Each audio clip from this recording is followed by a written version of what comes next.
If you're the type of person who wants to destroy your competition in government contracting, then this video is for you. I'm going to be showing you how to bid on government contracts with artificial intelligence tools starting today.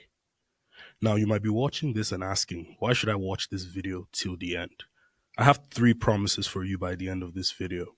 The first one being that I'm going to show you how to search sam.gov for the right government contract in a step by step manner.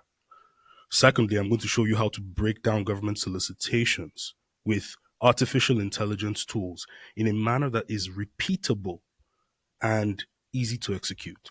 And of course, I'm going to show you how to enhance your proposals with artificial intelligence tools. But if you want to win your first contract in 3 months, just like Zinni over here, who won a $7,000 contract in her first 3 months of using AI to bid on contracts, or maybe you want to win two contracts in 37 days, just like Carlos, who won two contracts in the first 37 days of being in the inner circle with a 31% profit on one of them, then this is my suggestion to you. Join our school community. We have over 2,000 members right now, and I'm looking to get the group to about 5,000 members before the end of 2024. And I know that that's possible. So if you want to win your first government contract, I suggest you join the school community with the link in the description below. But guys, let's get into the business of today. Here are three realities that small business owners must face when bidding on government contracts. And emphasis on the must face. It's part of the labor of the industry. The first thing is going to be searching for the right contract. It can be challenging on sam.gov. Secondly, government solicitations are challenging to decode and communicate. The language there is full of compliance jargons that you're going to want to decode and understand. And lastly, submitting many bids can be time consuming and unsustainable in the long run. But guys, let me address these challenges one by one, and let's spend some time talking about them. First of all, searching for the right contract can be challenging on sam.gov. I've been talking to many of my clients over the past few weeks, and even when they generate industry keywords, they find that on sam.gov, the interface is not exactly perfect, meaning that if you add a keyword for waste management contracts, for example, you might have contracts in cybersecurity in that bunch. The filters are not perfect. And we're not going to wait for the filters to be perfect before we start working. This is why I talk about using industry keywords and recording the search volume for each of those industry keywords. And then you're going to filter out the contracts that are not aligned with the industry keywords. If you want to know more about that, you have to join the inner circle. I break it down step by step. But the big challenge that you're going to have on sam.gov is the interface, searching for the right contract. Okay, government solicitations are challenging to decode and communicate. We talk about this all the time, and I think this is the primary problem that most people struggle with in government contracting. Each solicitation document is about 70 pages long, 80 pages long, and you have to make sure you pull out all the details in that solicitation in order for you to fulfill the contract. The language of the RFP doesn't make it easier because it's extremely complex, extremely specific, and there are many requirements. And this is one of the primary reasons why many people give up on their first solicitation. The third problem, submitting many bids can be time consuming and unsustainable in the long term. I had an attorney in one of my proposal writing classes, and by every stretch, she's a brilliant woman. She works with complex information on a day to day basis at her job. And she also bids on government contracts. And I was asking her, I said, hey, listen, you've won a couple of contracts. You're used to the process. So why are we talking today? And she said the process of writing these proposals is so stressful that she doesn't see herself doing it in the long term. So how do you then solve this problem? Bid packages need several documents like technical statements, like pricing statements. How do you put this together without getting burnt out? You have to do some things differently. The way you think about the process has to change. Don't get stuck on old habits because that is going to ruin you in this business. You need to be able to be flexible. Here are some changes that you can make. First of all, you want to search for contracts with keywords and not only NAICS codes. For anybody who is new to this, the NAICS code or NAICS stands for the North American Industry Classification System. Now, if you use the NAICS codes for your industry to search for contracts, you're going to be limited. So don't only use NAICS codes, use industry specific keywords that you can generate with ChatGPT. Secondly, you want to break down solicitations in a systematic way.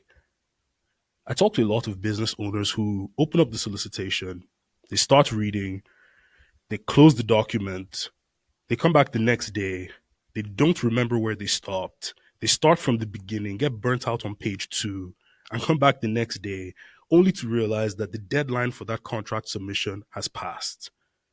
You need to have a method for breaking down solicitations that one doesn't burn you out, gives you all the information that you need, and it is repeatable and easy to execute. And also, you're going to want to write your proposals with artificial intelligence tools. Take the personality or the frame of a researcher when you're middlemaning a government contract. You're researching the price of the contract you're working on and the information that is needed to get that contract fulfilled, whether it's something specific in the technical statement or something specific in the pricing structure. You are gathering the information and you just need to throw it into the artificial intelligence tool to model it for you in a manner that presents your company as the best company to fulfill that contract. Guys, enough talking. I'm going to show you how we can break some of these down. Welcome to the other side. Guys, let's clear up the 3 things that I promised I was going to give you in this video. This is the solicitation that we plan to break down. It's going to be sewer pipe realignment. But I want to talk about keywords. Let's start by talking about your industry specific keywords. Now, we know about NAICS codes, but let's talk about keywords. Let's say you're going into waste management. So we're going to ask ChatGPT, what is the NAICS code for waste management?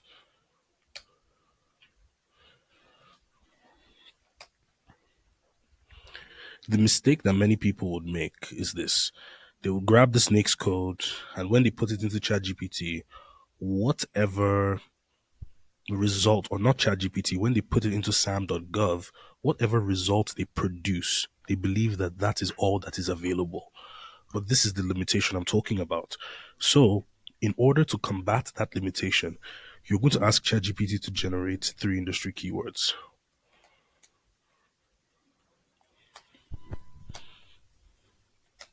I hope this makes sense. This is how you're going to go ahead and generate industry keywords so you can connect to adjacent industries. That is it on the keyword section. Okay, let's get into the solicitation here. I see this is the GSU THC sewer pipe realignment. This is a total small business aside. And we have a very short description here. It says the Indian Health Service to Hitachi Health Center, Shusgagi Drive, has a service requirement for sewer pipelines realignment for facility management department. Okay. And the government shall keep the solicitation posted and open for quotes until, and then that's the due date. And we only have 1 document. So I really like this. When we see that we have just 1 document, that's perfect. I'm going to throw in that 1 attachment in here. And I'm going to go into the beginner friendly solicitation breakdown guide. Now you can get this document in our school community. The link is going to be in the description below. Now, the yellow in the document is the prompt, and the orange is the purpose of the prompt. Now, the way I like to start breaking down the solicitation, I like to get a high level view before we start getting into more detail. So we go granular before we go into more detail. So what I'm going to do here is I'm going to use this first prompt to get the high level overview of this contract. ChatGPT starts to read the document, and here we have it. So title, so solicitation for laboratory sanitary sewage system route services. This is the agency, very challenging to pronounce, but the solicitation requires the contractor to provide services for the lab sanitary sewage system route in New Mexico. The service includes separating lab water, wastewater lines for the shared main truck line and installing a new wastewater line for the lab to prevent service disruption due to sewage backups. Now, like I said, the first prompt, the goal, is to get that high level overview of the solicitation.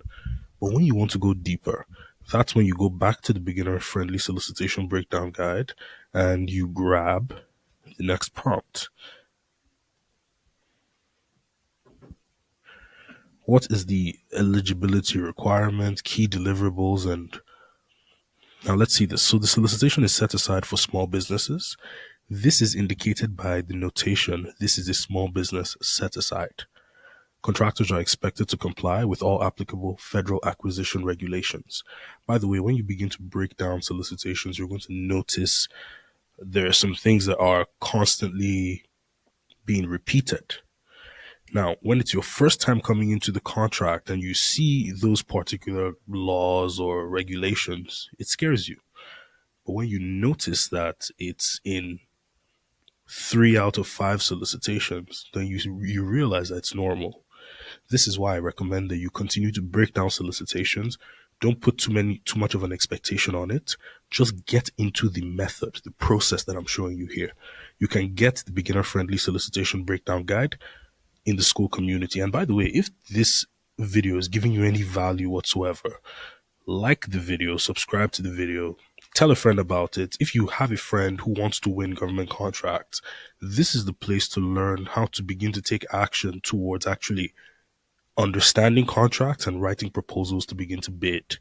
Now, let's see what the key deliverables are. The first one is the installation of a new wastewater line, specifically for the laboratory, separate from the existing main 4-inch truck line. Connection of all sinks, toilet, floor drains, and wastewater lines associated with laboratory department to the new wastewater line. Okay. Provision of all equipment, parts, and supplies. Compliance with the Uniform Plumbing Code. Final inspection and testing to verify all materials and workmanship meet specified standards. Okay, so this is pretty straightforward, pretty simple here. You have the key deliverables, and ChatGPT breaks that down very easily for you. But you can see that we're going into more specific detail on what this contract is about and what the work is actually about. So what are the objectives? So there are 3 objectives.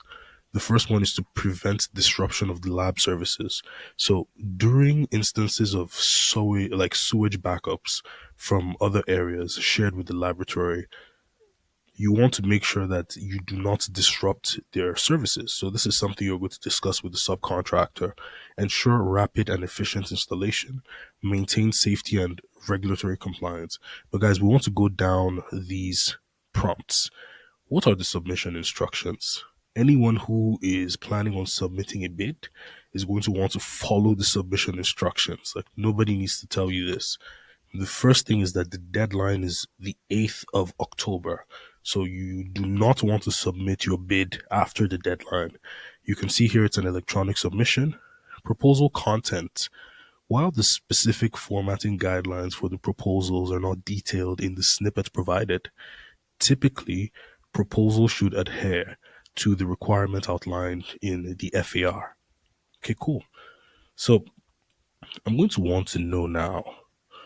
Let's move on to what's the budget range and duration of the contract. These are other pieces of information that you want to go in and find out and see if ChatGPT can do some snooping around and give you some information. So it lets us know that the duration of the contract is from November 1st, 2024 to December 31st, 2024, which is a 2 month period. However, the document doesn't provide a specific budget range for the contract. Typically,